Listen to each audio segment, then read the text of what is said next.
இவ்வளோ நாள் நம்ம எல்லாம் சத்திரியனா இருந்தோம். இனி இந்த இளைஞர் பட்டாளத்துக்கு அவனு சொல்றேன், கொஞ்சம் சாணக்கியத்தனத்தோட நம்ம செயல்படுவோம். நீ ஒரு படி எடுத்து வைக்கிறதுக்கு முன்னாடி 100 முறை யோசிச்சு நீ ஒரு படி எடுத்து வைக்கணும். ஆனால் அந்த ஒரு படி எடுத்து வச்சா அந்த படியை பின்னாடி வைக்கக்கூடாது, முன்னாடி நோக்கி தான் போயிட்டு இருக்கணும். இன்னைக்கு எல்லா யூடியூப்லையுமே எதுக்கு எந்த கட்சியை பற்றியும் பேசாமல் தேமுதிக மட்டும் இந்த கேப்டன் கப்பியருக்கு அந்த கட்சி இல்லை கட்சி இல்லை கட்சி இல்லைன்னு ஏன் சொல்கிறாங்க? ஏன் மற்ற கட்சியை பற்றி பேசலாம்ல, ஏன் தேமுதிக பற்றி? பயம். அந்த பயம் இருக்கிறதுனால தான் நம்ம கட்சியை பற்றி எல்லாம் இன்னும் பேசிட்டு இருக்காங்க. அவன் என்னப்பா அந்த பையன் வரமாட்டான் அப்படின்னு நினைக்காதீங்க. நீ வரமாட்டேன்னு சொல்ல நான் வந்துட்டே தான் இருப்பேன். ஏன்னா கேப்டன் என்றாலே எதிர்நீச்சல் போட்டு வந்தவர் கேப்டன். நான் கேப்டன் ஒன்றும் 30 வயசுல மேலே நான் பார்க்கல, பிறந்த குழந்தையிலேருந்து நான் கேப்டனை பார்த்துட்டு இருக்கேன். தினமும் கேப்டன் எப்படியோ அப்படிதான். அதனால எல்லாரும் தைரியமா இருங்க, நமக்கான காலம் ரெடி ஆயிட்டு இருக்கு. நான் வேகமா பேசவும் தயார், ஆனா இந்நேரம் நம்ம வேகம் வேணாம், விவேகம் தான் நம்மளுக்கு வேணும். அதைத்தான் நான் சொல்றேன்.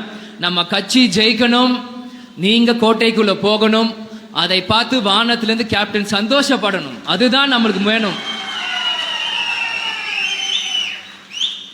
நிச்சயமா நம்மளை செய்ய முடியும். கேப்டன் சொல்ற மாதிரி முடியாது என்பது முட்டாளுக்கு சொந்தமானது, முடியும் என்பதுதான் அறிவாளிக்கு சொந்தமானது. சில பேர் சொன்னாங்க, தம்பி வேஷ்டி ஷர்ட்டை போட்டு இன்னைக்கு வரணும்ட்டு. முதல்ல அரசியல்ல பேண்ட் ஷர்ட் போட்டதே நான் தான். அதுக்கு பிறகுதான் அண்ணாமலை அண்ணன் இருக்கட்டும், சீமான் அண்ணன் இருக்கட்டும், இன்னைக்கு முதல்வர் ஸ்டாலின்ல இருந்து விஜயாரும் எல்லாருமே இன்னைக்கு இதுதான் பேண்ட் ஷர்ட் தான். அதனால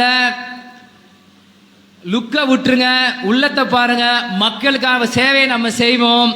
என்னைக்கு கரை வேஷ்டி போடணும்னு கேப்டன் எனக்கு சொல்லுவார், அன்னைக்கு நான் போடுறேன். இன்னைக்கு நம்மளோட வேகம் நடையில இருக்கணும். நிச்சயமாக அந்நியார் சொன்ன மாதிரி 234 தொகுதியிலும் சுற்றுப்பயணம் செய்ய நான் தயாராக இருக்கிறேன். அவங்க ஆணைக்கு எனக்கட்டும், நான் என்னைக்கு சொன்னாலும் நான் ரெடி. அதே மாதிரி கடலூர் மாவட்டத்தில் மாநாடு நடத்துகிறாங்க. எனக்கு ஒரு பேசும்போது சின்ன ஞாபகம் வந்துச்சு. முதல்ல நான் ஒரு 2 வயசு 3 வயசு பையனாக இருக்கும்போது கேப்டன் கடலூர் மாவட்டத்துக்குள்ளே போகிறாரு. அப்போது கேப்டன் வேற வண்டியில் மாறி போகும்போது என்னைய மட்டும் அவர் வண்டியில் உட்கார வச்சு என்னை அமுச்சு விட்டார். கேப்டன் வண்டி வரும்போது மொத்த கூட்டமே சுற்றிட்டாங்க. அந்த வண்டியை சுற்றிட்டு அப்போ சிவக்கொழுந்து அண்ணன் தான் எட்டி பார்க்குறாரு. அந்த சுருட்ட முடி இன்னொரு ஞாபகம் இருக்குது. அவன் எட்டி பார்த்து, தம்பி நீங்களா? என் தம்பி